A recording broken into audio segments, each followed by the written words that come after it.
أعوذ بالله من الشيطان الرجيم بسم الله الرحمن الرحيم السلام عليكم ورحمة الله وبركاته للنبي المصطفى رسول الله صلى الله عليه وسلم وإلى أرواح والدينا ومعلمينا وذوي الحقوق علينا أجمعين الفاتحة أعوذ بالله من الشيطان الرجيم بسم الله الرحمن الرحيم الحمد لله رب العالمين الرحمن الرحيم مالك يوم الدين إياك نعبد وإياك نستعين اهدنا الصراط المستقيم صراط الذين أنعمت عليهم غير المغضوب عليهم ولا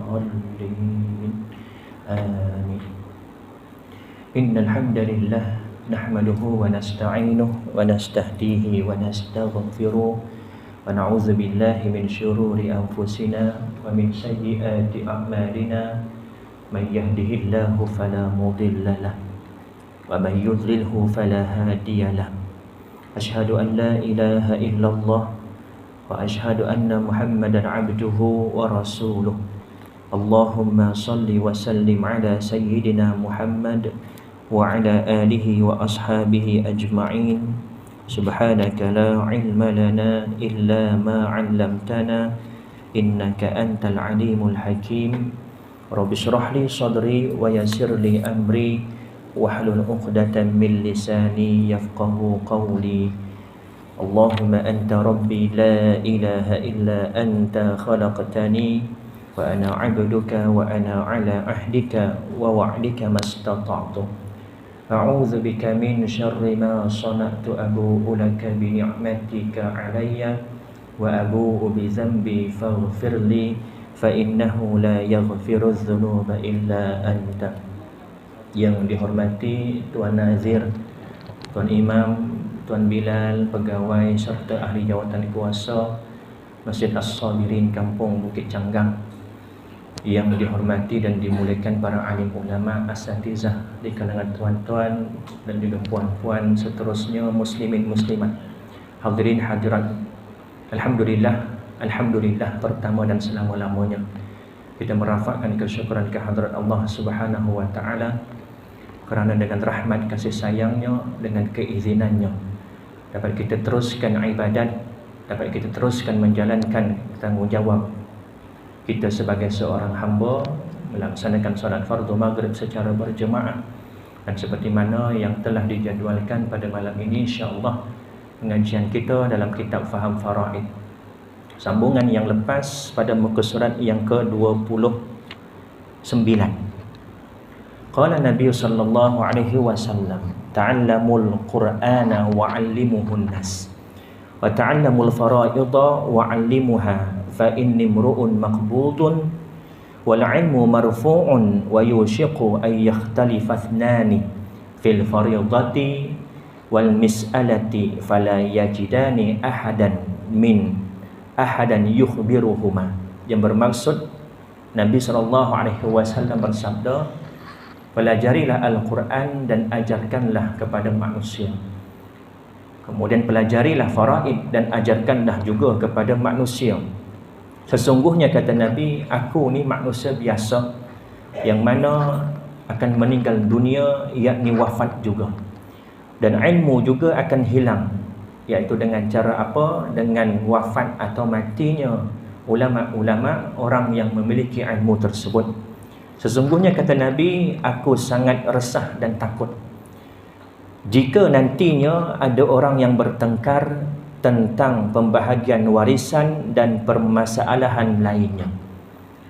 Bertengkar dan timbul permasalahan, akan tetapi mereka tidak menemukan seorang pun yang sanggup meleraikan dan menyelesaikan masalah mereka.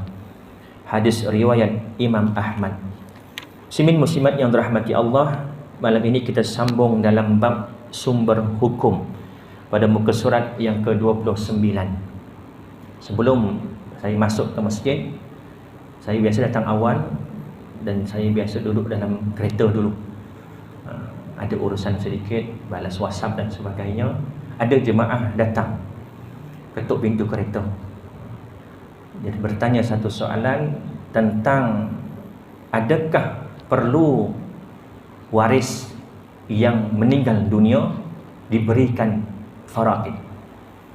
Saya tanya balik, di antara ayah dengan anak, contoh ayah meninggal dunia, ada 3 orang anak, contoh 3 semua lelaki.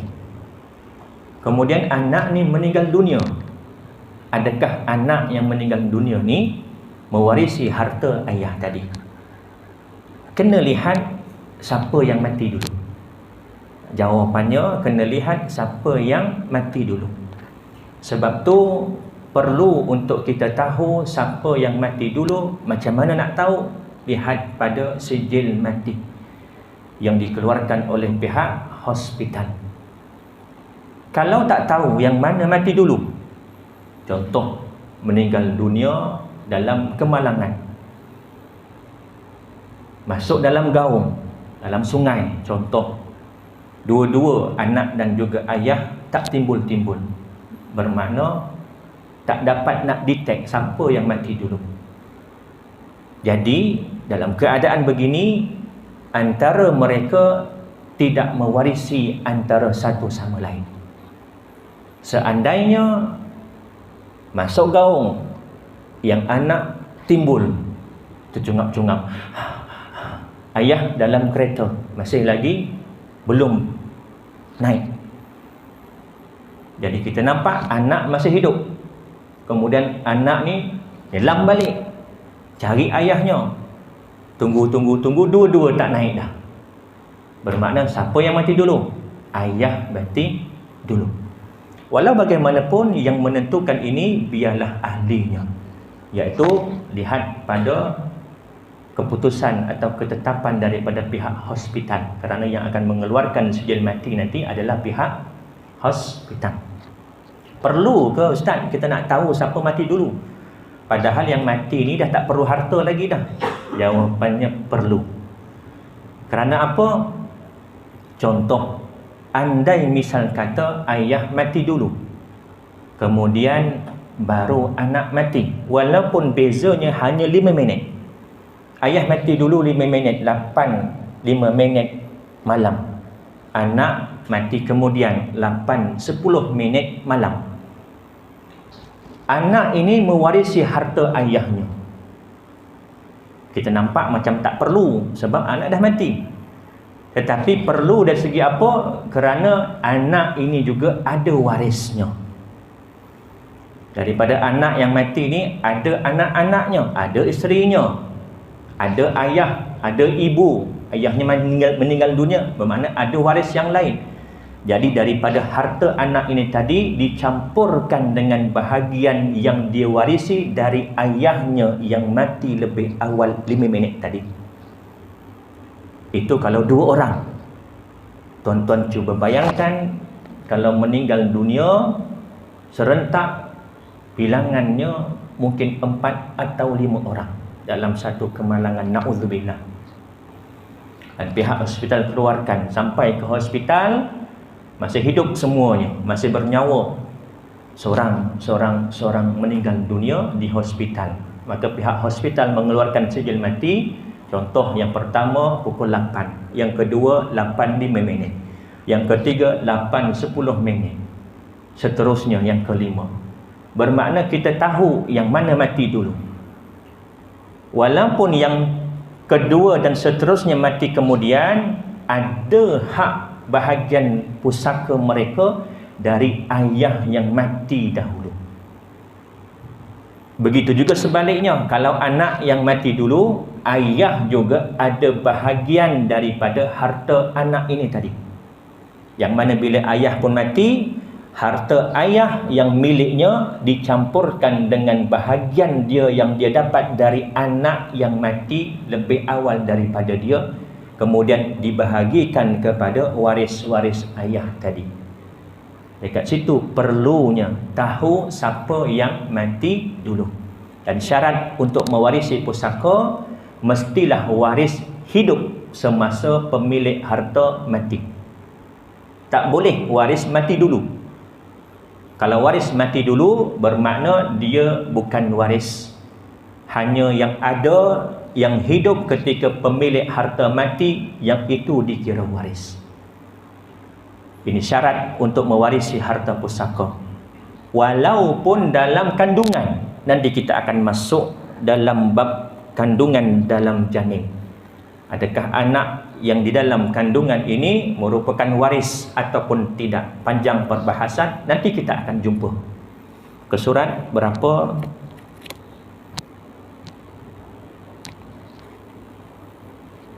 Surat belakang-belakang. Sekarang muka surat yang ke-29.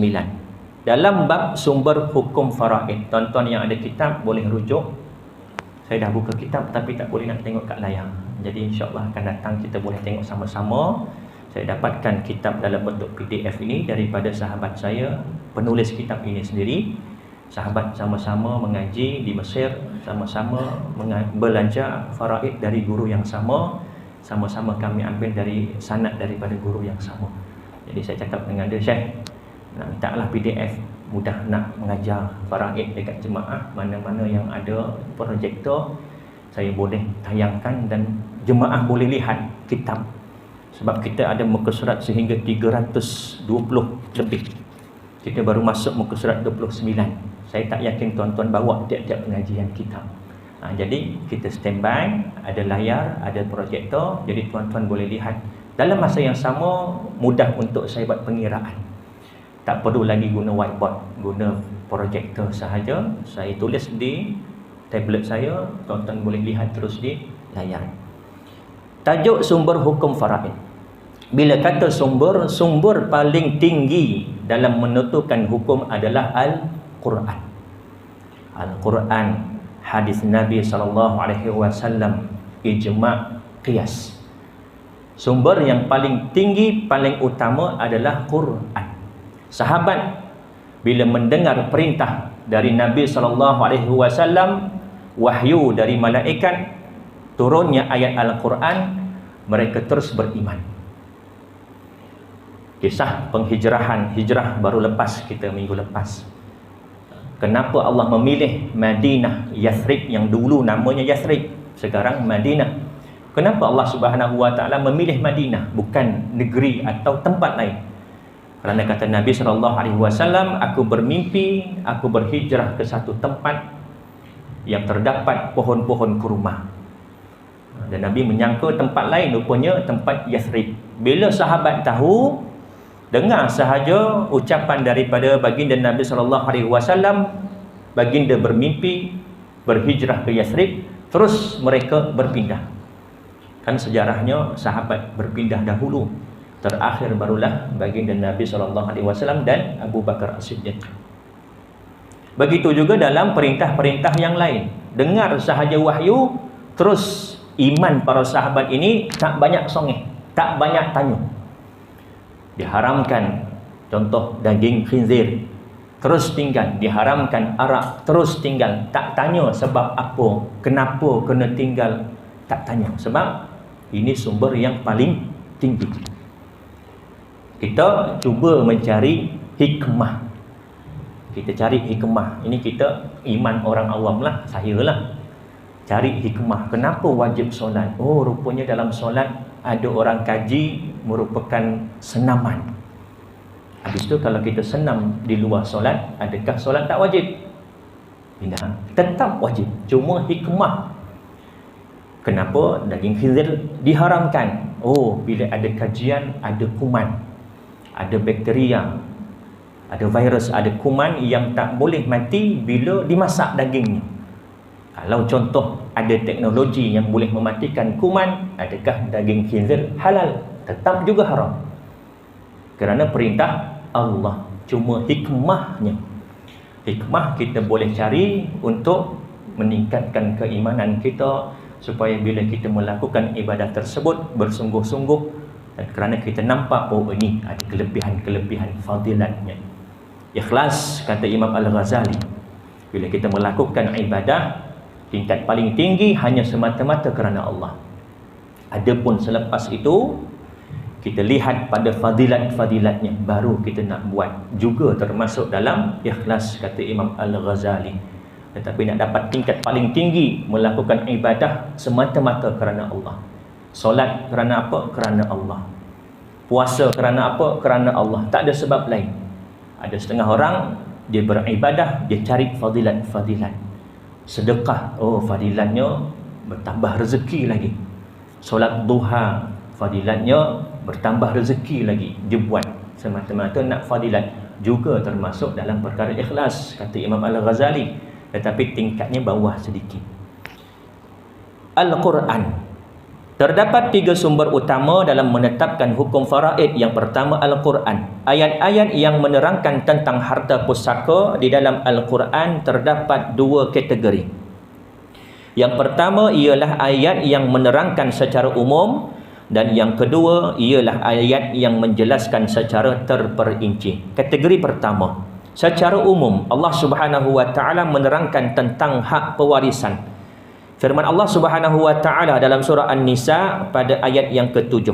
Tuan-tuan boleh semak, yang ada telefon boleh semak Al-Quran di aplikasi ataupun boleh semak di Al-Quran.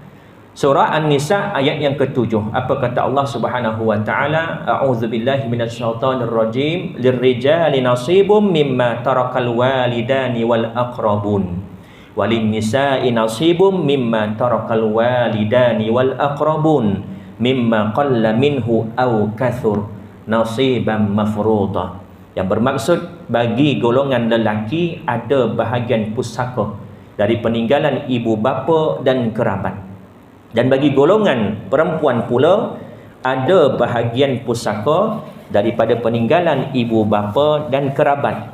Sama ada sedikit atau banyak daripada harta yang ditinggalkan itu, iaitu bahagian yang telah diwajibkan, yakni ditentukan oleh Allah Subhanahu wa taala. Ayat ini umum. Allah Subhanahu wa taala belum memperincikan lagi ayah berapa, ibu berapa, suami, isteri berapa. Tetapi secara umum, bagi lelaki, kata Allah, ada pewarisan daripada harta ibu bapa dan kerabatnya. Begitu juga bagi kaum perempuan, ada pewarisan daripada harta pusaka kaum kerabat dan ibu bapa mereka. Sebab diturunkan ayat ini adalah kerana kisah kematian seorang daripada kaum Ansar yang bernama Aus bin Thabit. Dia meninggalkan isteri, 2 orang anak perempuan dan seorang anak lelaki yang masih kecil. Maka datang 2 orang sepupu Aus bersama Khalid dan Arfajah mengambil kesemua harta pusaka Aus. Siapa yang ambil ni? Khalid dan Arfajah. Mereka ni siapa? Sepupu kepada Aus. Kemudian isteri Aus pergi bertemu Rasulullah sallallahu alaihi wasallam dan menceritakan kepada baginda tentang perkara tersebut. Lalu baginda bersabda, saya tidak tahu apa yang perlu saya katakan. Kemudian turun ayat tadi menerangkan bahagian lelaki ada pewarisannya daripada harta pusaka ibu bapa dan kerabatnya. Begitu juga perempuan. Hadis ini diriwayatkan oleh Sayyidina Ibnu Abbas. Kategori kedua, manakala dalam kategori ini Allah Subhanahu wa taala menjelaskan secara terperinci satu persatu ahli waris yang berhak berserta bahagian bagi setiap orang daripada mereka.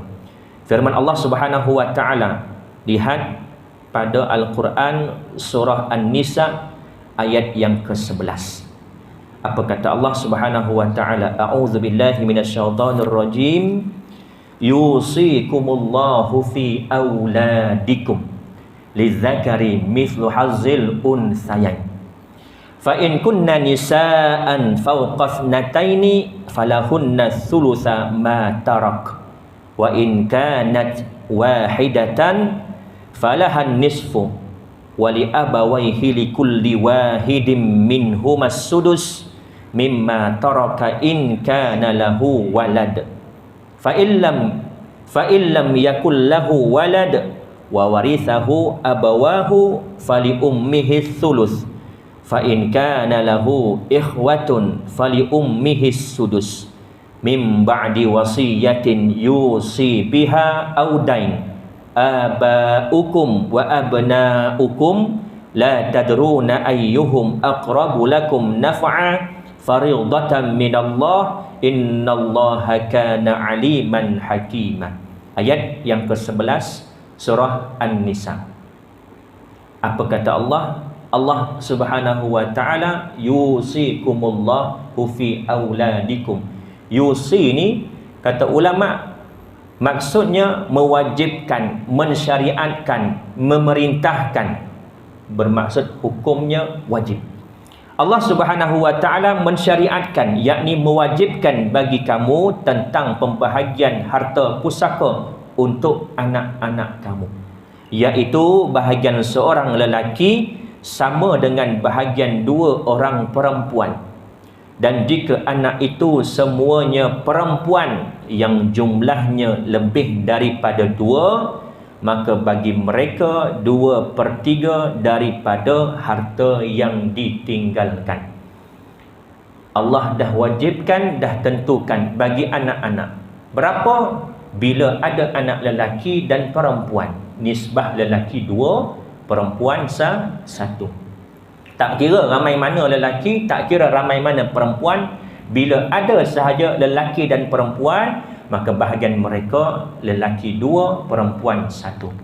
Nak mudah kira, kalau misal kata ada 3 lelaki, 3 perempuan, yang perempuan kalikan 2 tambah yang lelaki, 3 perempuan kali 2 6, tambah yang lelaki 3 9. Maka bahagian lelaki 2/9, bahagian perempuan 1/9.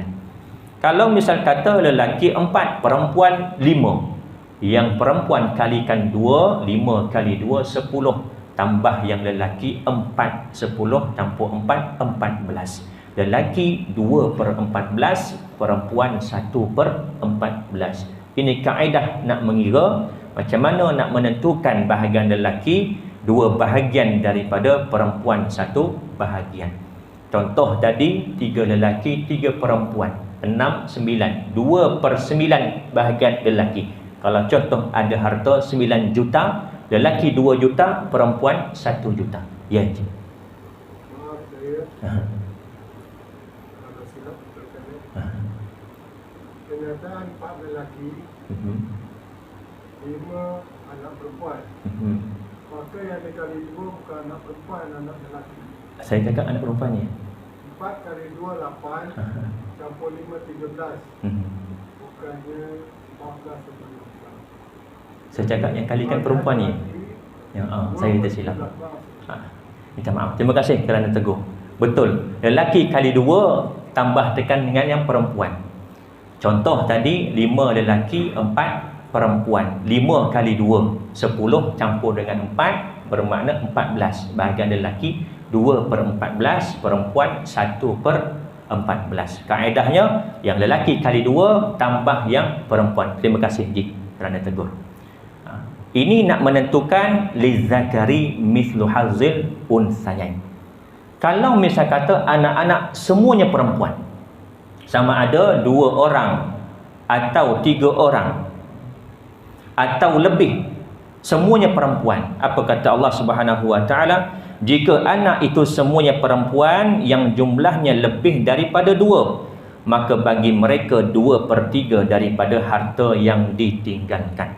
2/3 daripada harta ayah atau ibunya. Ini bagi anak perempuan yang bilangannya 2 atau lebih, semuanya perempuan. Daripada 2/3 tadi, contoh ada 3 juta, dapat 2 juta. Ada berapa orang perempuan? 9 orang. 2 juta bahagi 9. Sama rata. Kerana semuanya perempuan. Dan sambungan, dan jika anak itu semuanya perempuan yang jumlahnya lebih daripada 2, maka bagi mereka 2/3 daripada harta yang ditinggalkan. Jika dia, yakni anak perempuan itu seorang sahaja. Tadi, bila lelaki perempuan, nisbah 2/1. Bila perempuan semua, 2/3 bahagi sama rata. Ini kalau anak perempuan seorang, tunggal. Seorang je ada anak perempuan. Apa kata Allah? Maka dia memperolehi setengah, iaitu 1/2 daripada harta yang ditinggalkan. 1/2 untuk anak yang seorang, dengan syarat dia masih hidup ketika mana ayah atau ibunya meninggal dunia. Syarat nak mewarisi, waris hidup ketika pemilik harta mati.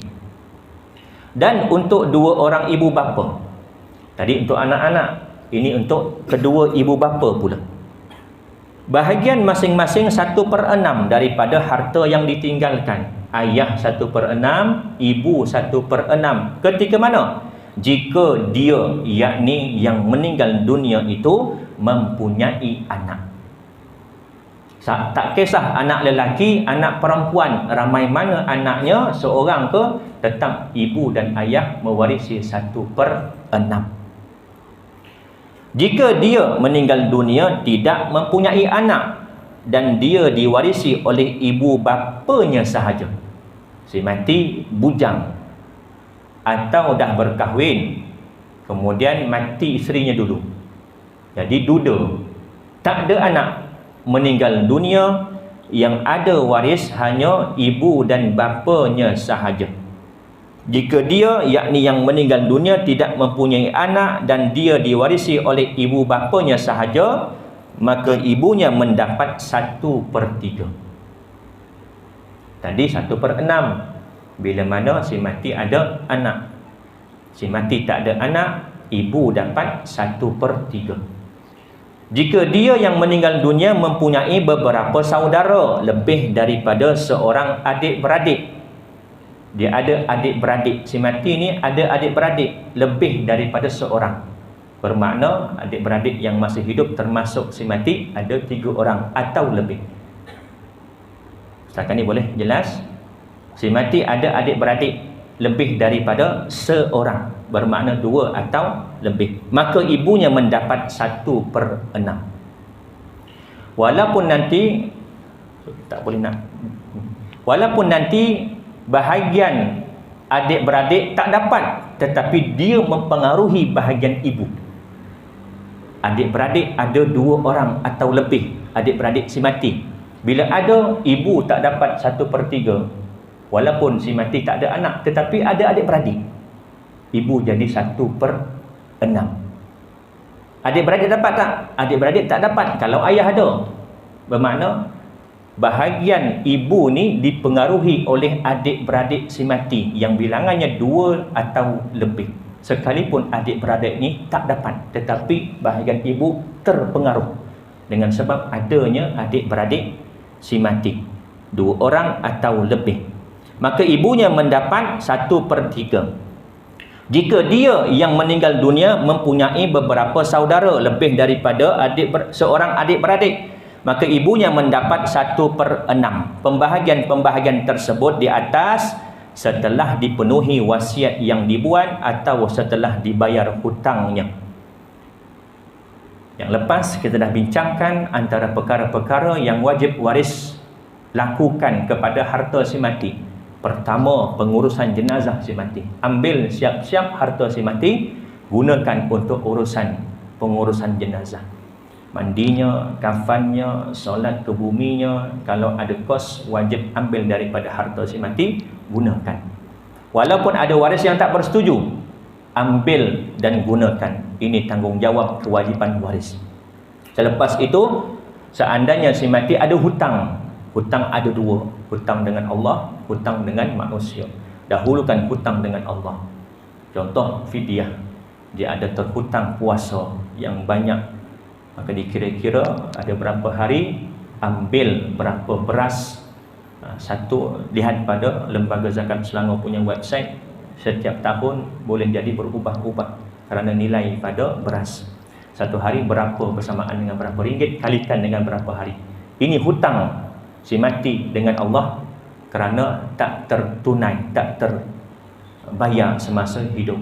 Hutang dengan manusia macam biasalah, kita sudah maklum, hutang dengan kawan-kawan, hutang dengan pihak bank dan sebagainya, kena selesaikan dahulu yang itu. Habis hutang, wasiat si mati jika ada. Wasiat, hibah, faraid, 3 perkara yang berbeza. Kadang-kadang orang keliru antara hibah dan juga faraid. Hibah ni apa dia? Pemberian semasa hidup. Tuan-tuan ada harta, ada 10 ekar tanah, ada 5 orang anak, 2 lelaki, 3 perempuan. Masa hidup tuan-tuan, tuan-tuan nak bagi siap-siap kepada setiap anak 2 ekar, 2 ekar, 2 ekar, 2 ekar. Boleh ke tidak boleh? Boleh. Ini dinamakan hibah, pemberian. Bahkan bukan kepada anak kita, bagi dekat orang luar harus. Bahkan kepada orang yang bukan Islam harus. Selagi mana penggunaannya bukan untuk mencirikan Allah lah. Kita tahu kawan kita ni walaupun bukan Islam, dia susah, miskin, kita bagi duit 100, hibah untuk perbelanjaan makan dia, harus. Dan bila kita hibahkan, harta tadi dah tak termasuk lagi dalam harta faraid.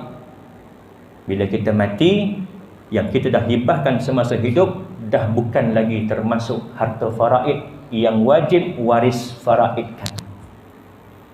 Faraid itu beza, hibah.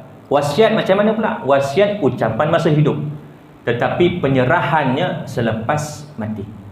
Kalau ayah dah mati nanti, tanah dekat ujung kampung yang seekar tu kamu wakafkan untuk tanah perkuburan kampung Bukit Canggang. Contoh. Berlaku tak penyerahan masa hidup? Belum. Bila berlaku? Selepas mati nanti.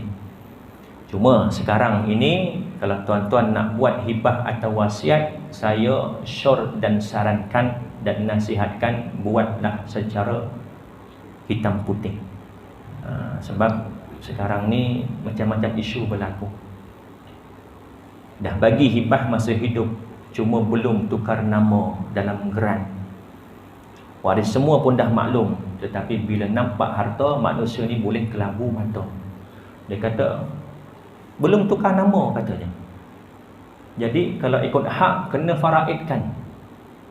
Sedangkan semasa hidup ayah ni dah bagi, dah siap-siap, dah bagi dekat menantunya atau dekat anak angkatnya yang bukan waris, cuma belum tukar nama pada geran tanah.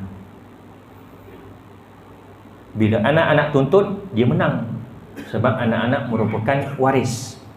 Bila pergi ke unit pusaka kecil di pejabat tanah, dia akan bagi kepada waris. Anak angkat, menantu bukan waris, tetapi ayah dah bagi masa hidup, cuma belum tukar nama. Jadi hati-hati, kalau boleh biar ada hitam putih. Sekarang ni macam-macam syarikat ada, perunding dan sebagainya. MAIS sendiri pun ada, Majlis Agama Islam Selangor, ada dia punya pegawai yang boleh menguruskan dokumentasi untuk urusan hibah dan juga wasiat. Satu perkara lagi berkait dengan hibah atau wasiat, berkait dengan kita nak buat hitam putih. Saya yakin tuan-tuan dan juga puan-puan beranggapan, bila tuan-tuan meninggal dunia, anak-anak tuan-tuan yang masih di bawah umur, siapa pemegang amanahnya? Mesti tuan-tuan anggap isteri tuan-tuan, betul? Ibu kepada anak-anak kita. Dari segi enactment Undang-Undang Keluarga tahun 2003 Selangor, ibu anak iaitu isteri kepada si mati bukan pemegang amanah secara automatik. Ini bagi anak-anak yang berusia kurang daripada 18 tahun. Kita terikat dengan undang-undang. Anak-anak yang berusia kurang daripada 18 tahun tidak boleh memiliki harta dan tak boleh ambil. Kalau misal kata berlaku kematian, yang menjadi pemegang amanah secara automatik adalah ayah kepada si mati, iaitu atuk bagi anak-anak kita.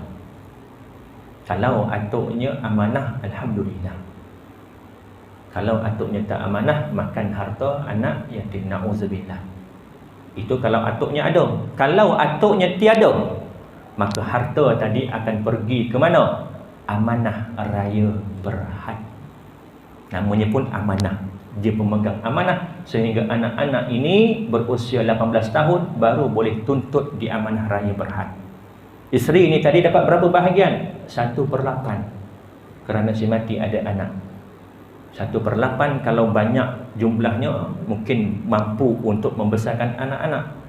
Tapi kalau jumlahnya sedikit, isteri kita pula tak bekerja, tuan-tuan bayangkan Macam mana dia nak survive hidup, membesarkan anak-anak dalam keadaan 1/8 bahagian dia. Jadi kita kena rancang semasa kita hidup. Kalau tuan-tuan rasa kerap sakit, masuk hospital, anak-anak pula masih kecil-kecil, rancang, lantik isteri sebagai wasi ataupun sebagai pemegang amanah. Buat urusan di mana-mana badan yang berautoriti, saya syorkan di MAIS boleh buat. Lantik isteri sebagai wasi. Bila kita meninggal dunia, kalau kita ada ayah, ayah akan jadi pemegang amanah. Tiada ayah, boleh pergi kepada wasi yang dilantik oleh kita semasa kita hidup. Kalau tak, pergi ke amanah raya. Dalam Islam, anak-anak yang baligh dan juga akil, mukallaf, berhak menentukan hartanya. Akil dan juga baligh. Akil ni sempurna akal, baligh lelaki keluar mani, perempuan keluar haid. Sampai usia 15 tahun qamari, belum keluar haid, belum keluar mani, menurut pendapat mazhab Syafi'i, dia dikira baligh. Maka bila usianya 15 tahun, belum keluar mani, belum keluar haid, dia dikira baligh. Jika berakal, dia boleh menentukan bahagian dia, harta dia yang dia dapat daripada faraid. Tetapi kita terikat dengan enactment undang-undang di Malaysia, sehingga anak usia 18 tahun cukup baru boleh tuntut, baru boleh pindah milik kepada nama dia, baru boleh dia buat urusan nak jual tanah tersebut yang mana bahagian dia.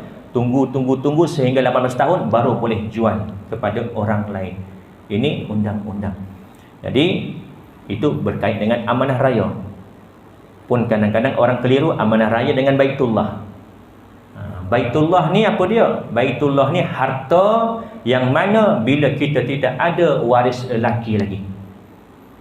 Selagi mana kita ada waris lelaki yang terdekat, anak yang paling pertama, paling dekat dengan kita. Sebab tu bila kita tidak ada, orang dulu-dulu tak ada anak lelaki, risau. Risau sebab mungkin boleh jadi hartanya pergi kepada pihak luar. Anak tak ada, pergi ke ayah. Anak dan ke bawah lah. Anak daripada anak. Kalau misalnya kata anak tak ada, cucu ada, cucu dapat. Baqi ataupun asabah. Sebab nanti kita akan bahagi yang fardu dulu. Ayah berapa? 1/6, ibu 1/6, pasangan 1/8 contoh. Jadi bakinya kepada anak lelaki. Tak ada anak lelaki, pergi kepada ayah. Tak ada ayah, kalau ada atasnya atuk.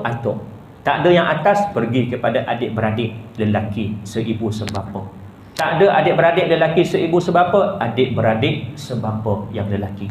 Sama bapa, lain mak. Tak ada adik-beradik lelaki seibu.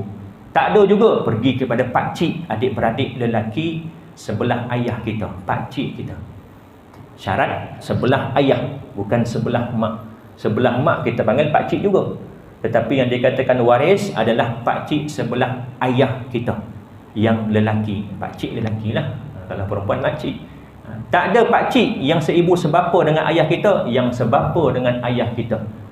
Tak ada yang sebapa anaknya, anak pakcik seibu sebapa dengan ayah kita. Kalau dengan kita dikira apa? Sepupu. Tak ada juga sepupu. Cari anak tak ada, belah bawah tak ada, belah atas tak ada, belah sebelah adik-beradik tak ada, belah pakcik tak ada, belah sepupu tak ada. Barulah kembali ke Baitul Mal. Kalau tak ada waris lelaki. Sebab bila tak ada waris lelaki, biasanya pasti ada baki. Sebab adik-beradik atau waris perempuan, dia tak mewarisi keseluruhan. Bila ada lelaki, dia akan mewarisi keseluruhan baki. Tak ada, pergi ke Baitul Mal. Ada, tetapi belum cukup umur, pergi ke amanah raya. Bila nak tuntut, bila usia 18 tahun, baru boleh tuntut. Pembahagian-pembahagian tersebut setelah dipenuhi wasiat yang dibuatnya dan setelah dibayar hutangnya tentang orang tua kamu dan anak-anak kamu, kamu tidak mengetahui siapa di antara mereka yang lebih banyak manfaatnya bagi kamu. Ini adalah ketetapan daripada Allah. Sesungguhnya Allah Maha mengetahui lagi Maha bijaksana. Surah An-Nisa ayat yang ke-11. Ayat ini diturunkan kerana kisah Sa'ad bin Ar-Rabi' yang akan dinyatakan dalam sumber hukum yang kedua nanti, iaitu berkait tentang hadis Nabi yang ke-8 pada muka surat 38 nanti. Ayat yang kedua dalam surah An-Nisa, ayat yang ke-12. Tadi yang ke-11, ini ayat yang ke-12 selepas ayat tadi. Apa kata Allah? A'udzubillahi minasyaitonirrajim. Walakum nisfu ma taraka azwajukum illam yakul lahunna walad. Fa in kana lahunna waladun falakumur rubu'u mimma tarak min ba'di wasiyatin yusina biha aw dain walahunna rubu'u mimma taraktum illam yakul lakum walad. Fa in kana lakum waladun falahunna thumunu mimma taraktum min ba'di wasiyatin tusuna biha aw dain wa in kana rajulun yurathu kalalatan aw imra'atun wa lahu akhun aw ukhtun falikulli wahidin minhumas sudus fa in kanu aktsara min dzalika fahum syuraka'u fi thuluth min ba'di wasiyatin yusa biha aw dain ghaira mudar wasiyatan minallah wallahu alimun halim. Yang bermaksud walakum nisfu ma taraka azwajukum, bagi kamu iaitu suami-suami 1/2 daripada harta yang ditinggalkan oleh isteri-isteri kamu sekiranya isteri-isteri kamu tidak mempunyai anak. Bini kita mati, kita sebagai suami dapat 1/2. Bila mana? Bila isteri kita tidak ada anak. Bila kata anak, merujuk kepada isteri kita, sama ada anak dengan kita atau anak dengan suami sebelum kita. Contoh, kita kahwin dengan janda, ada anak dah. Kita kahwin dengan dia, tak ada anak, dia meninggal dunia. Isteri kita berstatus ada anak, walaupun bukan dengan kita. Syaratnya mestilah anak yang sah taraf. Ataupun kalau tak sah taraf, dia ada bahagian daripada ibunya, dikira juga ada anak. Anak yang tidak sah taraf, nanti kita akan masuk dalam bab anak yang tidak sah taraf, dia tidak mewarisi harta daripada bapa, walaupun bapa tu bapa biologi. Sebenarnya kita tak sesuai nak kata bapa biologi. Anak yang tidak sah taraf, dia tidak ada bapa. Dari segi hukum, dia dianggap tidak ada bapa. Sekalipun kita tahu siapa bapanya menurut biologi, cek darah, tengok DNA, sama dia dengan anaknya, tetap anak ini dikira tidak ada bapa. Tetapi dia boleh mewarisi harta ibunya, kerana pertalian anak yang tidak sah taraf tadi dengan ibunya tidak terputus sampai bila-bila. Dia boleh mewarisi antara satu sama lain. Ibu mati, anak boleh waris. Anak mati, ibu boleh jadi waris. Dan jika mereka, isteri-isteri kamu itu mempunyai anak, maka kamu mendapat 1/4 daripada harta yang ditinggalkan mereka. Tadi dapat 1/2 bila mana isteri tak ada anak. Kalau isteri kita ada anak, sama ada dengan kita atau dengan orang lain, maka kita sebagai suami dapat 1/4 sebab isteri ada anak. Setelah dipenuhi wasiat yang mereka buat atau setelah dibayar hutang mereka. Kaedahnya kena selesai dahulu pengurusan jenazah, hutang dan juga wasiat jika ada, kemudian barulah faraid. Dan para isteri memperolehi 1/4 harta yang kamu tinggalkan jika kamu tidak mempunyai anak. Begitu juga sebaliknya, kita yang mati, isteri kita dapat 1/4 bila mana kita tak ada anak. Sama ada anak dengan isteri semasa kita mati atau anak dengan isteri sebelum ni. Kita duda ada anak kahwin dengan isteri yang baru, tak dapat anak, status kita ada anak sebab anak kita yang dulu. Isteri dapat berapa? 1/4 bila mana kita suami tak ada anak. Jika kamu mempunyai anak, maka para isteri memperolehi 1/8 daripada harta yang kamu tinggalkan. Kalau kita ada anak, isteri ni dapat 1/8. Seorang isteri dapat 1/8. 2 orang isteri tetap 1/8 kongsi 2. 3 orang isteri tetap 1/8 kongsi 3. Empat orang isteri pun begitu, 1/8 bahagi 4. Bukan 1/8, 1/8, 1/8, 1/8 kalau 4 orang isteri, tak. Daripada 1/8 bahagi 4 sama rata. Itu kalau ada isteri 4. Jika seorang mati, baik lelaki maupun perempuan, yang tidak meninggalkan ayah dan tidak meninggalkan anak, tetapi mempunyai saudara lelaki seibu atau saudara perempuan seibu, maka bagi masing-masing 1/6 harta. Tetapi jika saudara-saudara seibu itu lebih daripada seorang, maka mereka bersama-sama berkongsi dalam bahagian yang 1/3 itu, setelah dipenuhi wasiat yang dibuat olehnya atau setelah dibayar hutangnya dengan tidak menyusahkan kepada ahli waris. Ini bagi saudara seibu. Saudara seibu sebapa, saudara sebapa, bahagian mereka mengikut bahagian anak-anak si mati. Ya. Saya nak tanya sebab masa diterangkan dalam kitab ni, dia belum wujudnya istilah pencen. Adakah pencen bagi si isteri atau si suami yang mati itu dikira pesaka juga, walaupun dia bersandar kepada penama dan dalam ayat ini? Okey. Sebab tu nanti kita masuk akan datang dalam kita menentukan yang mana bahagian harta pusaka, yang mana bukan harta pusaka. Menjawab persoalan tadi, pencen tak termasuk dalam harta pusaka. Jangan salah anggap pencen milik siapa? Isteri atau pasangan si mati. Kepada anak yang kurang usia 18 tahun atau lebih masih belajar, ikut pada undang-undang pencen. Pencen bukan harta pusaka. Jangan dicampurkan dengan harta pusaka. Harta-harta yang lain, apa lagi contoh yang bukan harta pusaka, pencen, tak kiralah pencen ilat ke ataupun pampasan, sokso, juga tak termasuk dalam harta pusaka. Ataupun masa kita hidup kita buat hibah. Hibah bayar 100 sebulan, kalau kita mati isteri kita dapat 300,000 contoh. 300,000 yang dapat daripada takaful, kerana kita carum hibah, 300,000 tadi bukan harta pusaka. Jadi nanti kita akan masuk lebih terperinci antara harta yang dikatakan harta pusaka dan juga harta yang bukan harta pusaka. Berbalik kepada ayat tadi, saudara seibu, dia bukan seperti saudara seibu sebapa dan juga saudara sebapa.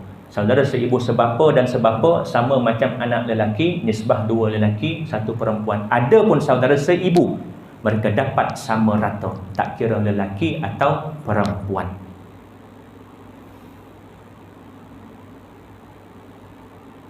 Jika seseorang mati, baik lelaki maupun perempuan, yang tidak meninggalkan ayah dan tidak meninggalkan anak, tetapi mempunyai seorang saudara lelaki seibu atau seorang saudara perempuan seibu, maka bagi masing-masing 1/6 harta. Tetapi jika saudara-saudara seibu itu lebih daripada seorang, maka mereka bersama-sama berkongsi dalam bahagian yang 1/3 itu, setelah dipenuhi wasiat yang dibuat olehnya atau dan setelah dibayar hutangnya dengan tidak menyusahkan kepada ahli waris. Demikian ketentuan Allah, dan Allah Maha mengetahui, Maha penyantun. Surah An-Nisa ayat yang ke-12. Dalam kitab ini tak dinyatakan ayat yang ke-13 dan ke-14, tapi suka untuk saya kongsi dengan tuan-tuan, lihat dalam Al-Quran muka surah An-Nisa ayat yang ke-13. Sambungan daripada ayat tadi, apa kata Allah? Tilka hududullah. Tilka hududullah wa may yuti'illaha wa rasulahu yudkhilhu jannatin tajri min tahtihal anhar khalidina fiha wa dzalikal fawzul azim. Ayat yang ke-13. Ayat yang ke-14, wa may ya'sillaha wa rasulahu wa yata'adda hududahu yudkhilhu naran khalidan fiha wa lahu azabum muhin. Yang bermaksud segala hukum tersebut, tilka hududullah, adalah batas-batas syariat Allah, dan sesiapa yang taat kepada Allah dan Rasulnya akan dimasukkan oleh Allah ke dalam syurga yang mengalir dari bawahnya beberapa sungai, maka kekal di dalamnya, dan itulah kejayaan yang amat besar. Ini ayat yang ke-13. Ayat yang ke-14, apa kata Allah? Dan sesiapa yang derhaka kepada Allah dan Rasulnya dan melampaui batas-batas syariatnya, merujuk kepada ayat yang ke-11 dan 12 tadi, tentang pembahagian pusaka, ayah, ibu, anak-anak, suami dan sebagainya. Dan sesiapa yang derhaka kepada Allah dan Rasulnya dan melampaui batas-batas syariatnya akan dimasukkan oleh Allah ke dalam api neraka. Kekallah dia di dalamnya dan baginya azab siksa yang amat menghinakan. Sebab tu hukum pelaksanaan faraid adalah wajib, bukan pilihan kedua, bukan bila dah berkelahi adik-beradik baru nak rujuk Al-Quran, tetapi pilihan yang pertama, kewajipan, ketentuan dan perintah Allah supaya kita bahagikan faraid kepada waris-waris yang berhak yang Allah dah tentukan. Kita tak tahu.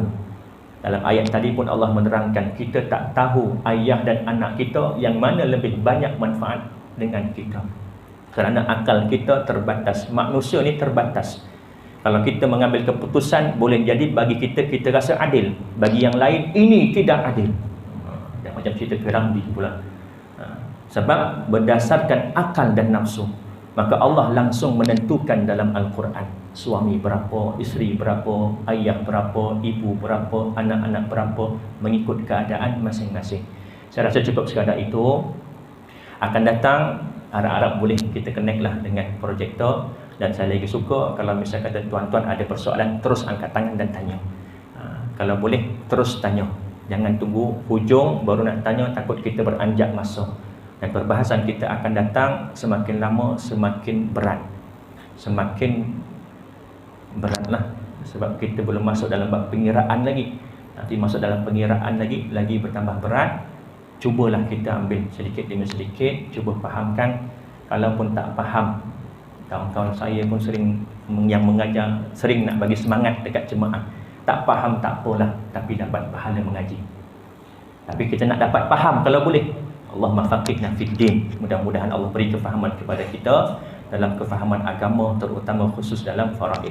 Cukup sekadar itu. Yang baik itu datang daripada Allah dan kurang lama itu datang daripada kelemahan diri saya. Saya mohon maaf, mohon ampun. Andai terkasar bahasa, terkuris hati tuan-tuan dan juga puan-puan, kita tangguh dengan tasbih kafarah dan suratul Asr. Subhanakallahumma bihamdika asyhadu an la ilaha illa anta astaghfiruka wa atubu ilaik. Bismillahirrahmanirrahim. Wal 'asri innal insana lafi khusr illa allazina amanu wa 'amilus solihati wa tawassaw bil haqqi wa tawassaw bis sabr. Bismillahirrahmanirrahim. Alhamdulillahirabbil alamin wassalatu wassalamu ala asyrafil anbiya'i wal mursalin wa ala alihi wa sahbihi ajma'in. Allahumma faqihna fid din wa 'allimna ta'wil wa hdina siratal mustaqim siratal ladzina an'amta 'alaihim minan nabiyyin was-siddiqin wasyuhada'i was-shalihin.